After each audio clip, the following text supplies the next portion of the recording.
You're listening to Soap Dirt, the latest in television entertainment news. Hey there, Y&R fans. It's Belinda from Soap Dirt, and it's time for our weekly prediction edition.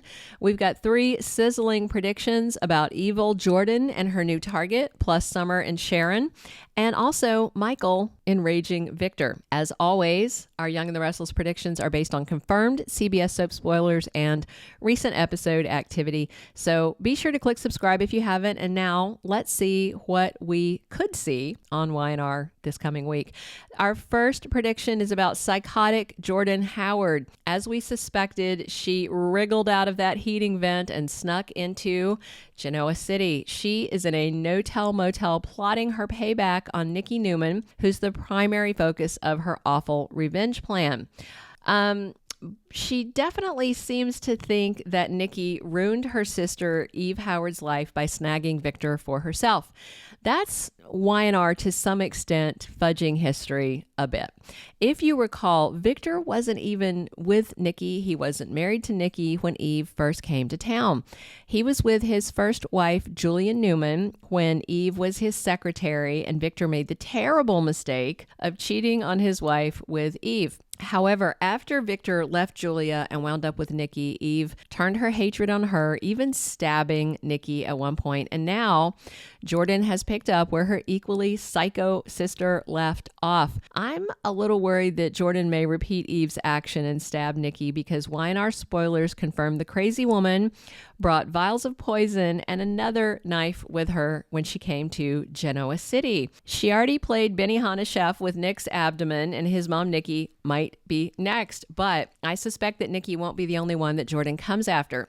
I think Claire's going to be her new target too. She is angry at Claire Howard and feels the young woman she raised has betrayed her and chose the Newmans over her. I mean, she has, and why wouldn't she? Jordan is a liar. So the spoilers for the week of December 18th say that Nikki versus Jordan comes to a head, and the real problem is Nikki might not be equipped to fight her off since she's hitting the bottle pretty heavy, according to spoilers for the week of December 11th.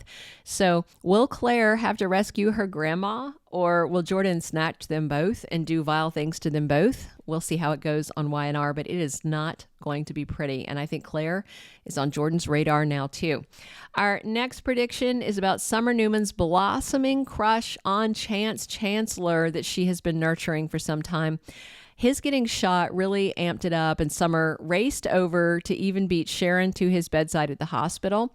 Of course, Summer's claiming it's just a friend's thing, but Sharon Newman knows better. She has dealt with enough women throwing their panties at Nick when they were together to recognize a potential problem.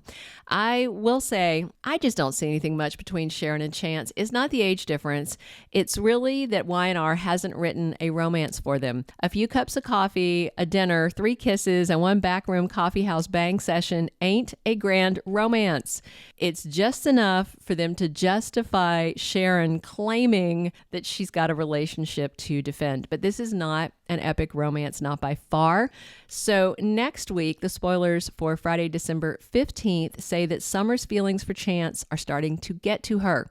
She's all up in her feels, and her mom, Phyllis Summers, already told her if she wants Chance, go get him. And don't worry about him being with Sharon. Of course, Phyllis has taken Nick from Sharon before, so she can loan Summer her playbook on how to take a man from Sharon Newman.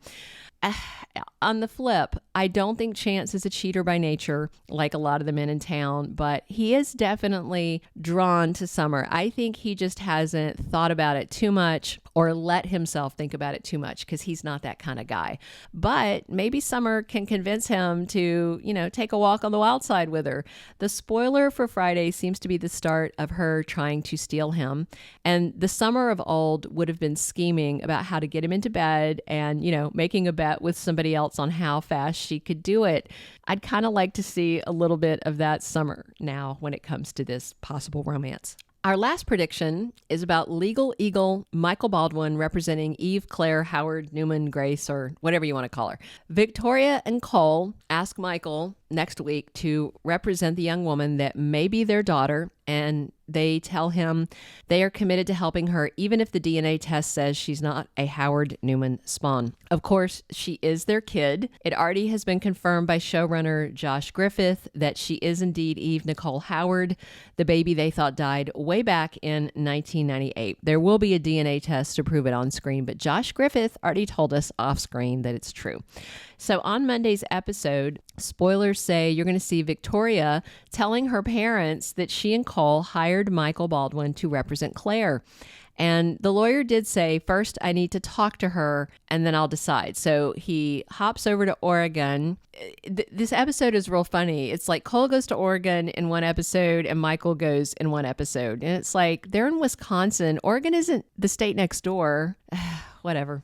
All right. Maybe they took the private jet together and we just didn't see that. So in the end, Michael does agree to take on her case after talking to Claire and being convinced that she is just one more of Jordan's victims. So Victoria's parents, though, are not happy that they hired a shark like Michael, and they tell her she should have found an attorney who's not so skilled. Clearly, they both want Vicky's wayward daughter behind bars, but it's not going to go down that way. I predict Michael will easily win the case and get Claire's charges dropped because she's unfit to stand trial, or get her charges lessened and, she's sentenced to probation and time in a psych hospital, therapy, something like that. Claire is not going to do hard time. And when Michael wins her freedom, I suspect that Nikki and Victor are going to be absolutely enraged. Michael is the shark that Victor pays to do his dirty work. He doesn't want him doing stuff like representing the woman that helped stab his son, that helped poison them all, and that's targeting Nikki and pushed her back into addiction. The Mustache is going to see Michael doing this as very anti-Newman. But the bottom line is Michael is a winner in the courtroom and he's going to triumph again. But will he lose his biggest money bag client, Victor Newman, because he does such a good job for Claire on behalf of Victoria? We will see. All right, that's our Y&R prediction edition for the week. Be sure to subscribe if you haven't and comment below. Share your thoughts on where you think these plots are going, and come back soon because we are here 7 days a week talking Young the Restless with you. And as always, this has been Belinda from Soap Dirt. Thanks for stopping by. Thank you for being a loyal listener. Follow us wherever you get your podcast, because you don't want to miss the next episode. Soap Dirt is on all the major podcast platforms, including Apple Podcast, Spotify, iHeartRadio, and more.